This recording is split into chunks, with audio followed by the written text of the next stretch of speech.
سیلاب زدگان کے گمشدہ سامان کا شرعی حکم کیا ہے؟ اگر سیلاب زدگان کا گمشدہ سامان مل جائے تو اس کو استعمال میں لایا جا سکتا ہے یا نہیں؟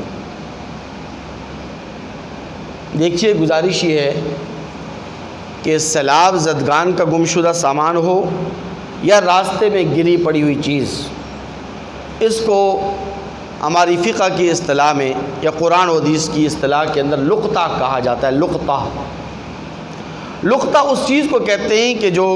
گری پڑی ہوئی چیز ہو، راستے کے اندر گری پڑی ہوئی چیز مالک سے گم ہو گئی، راستے میں گر گئی، تو اس کو لقطہ کہتے ہیں۔ تو جو حکم لقطے کا ہے تو وہی حکم سیلاب زدگان کی گمشدہ چیزوں کا بھی ہے۔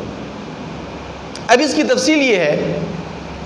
کہ جو گمشدہ سامان آپ کو ملا ہے سیلاب زدگان کا، بہہ کر آ گیا، آپ کے پاس پہنچ گیا،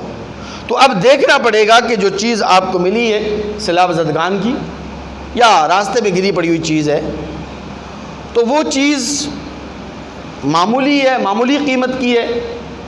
اور آپ کا اس کے متعلق غالب گمان کیا ہے۔ اگر وہ چیز بہت معمولی ہے اور آپ کا غالب گمان یہ ہے کہ مالک اس کو تلاش نہیں کرے گا، یہ وہ مالک کی خاص ضرورت نہیں ہے، تو پھر تو آپ اس کو استعمال میں لا سکتے، یا کسی کو صدقہ کر دیں یا خود استعمال کر لیں، گنجائش موجود ہے۔ لیکن اگر وہ چیز بہت زیادہ قیمتی ہے اور آپ کا غالب گمان یہ ہے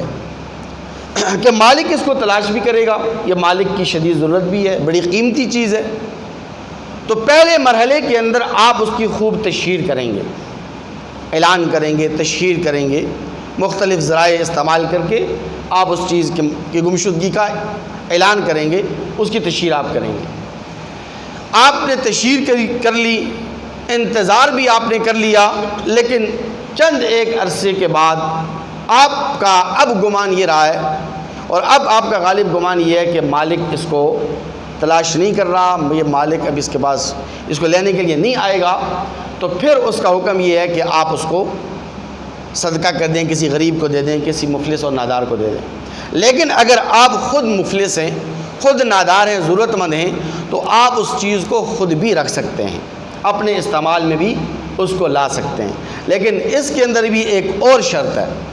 وہ شرط یہ ہے کہ آپ نے وہ چیز لے لی، اپنے استعمال میں آپ لے کے آگے، اپنے مصرف میں لے کے آگے، تو اب اس کے بعد اگر مالک آ جاتا ہے، اس چیز کا مالک آ جاتا ہے، تو اب بھی آپ کے لیے وہی حکم ہے جو پہلے تھا کہ اگر مالک آ گیا، مالک نے آپ سے مطالبہ کیا، تو آپ کو وہ چیز مالک کو لوٹانی پڑے گی یا اس کی قیمت آپ کو ادا کرنی پڑے گی۔ ہاں، مالک اگر اپنی مرضی سے کہتا ہے کہ چلیں ٹھیک ہے، آپ نے استعمال کر لی، آپ غریب ہیں، آپ مفلس ہیں، نادار ہیں، تو میں نے بھی تو صدقہ کرنا تھا، تو اس لیے میں آپ کو صدقہ کر رہا ہوں، تو مالک اگر اپنے اختیار سے، اپنی اجازت سے وہ چیز اگر آپ کو دے دیتا ہے، تو پھر آپ اس کو استعمال کر سکتے ہیں، پھر واپس لوٹانے کی ضرورت نہیں۔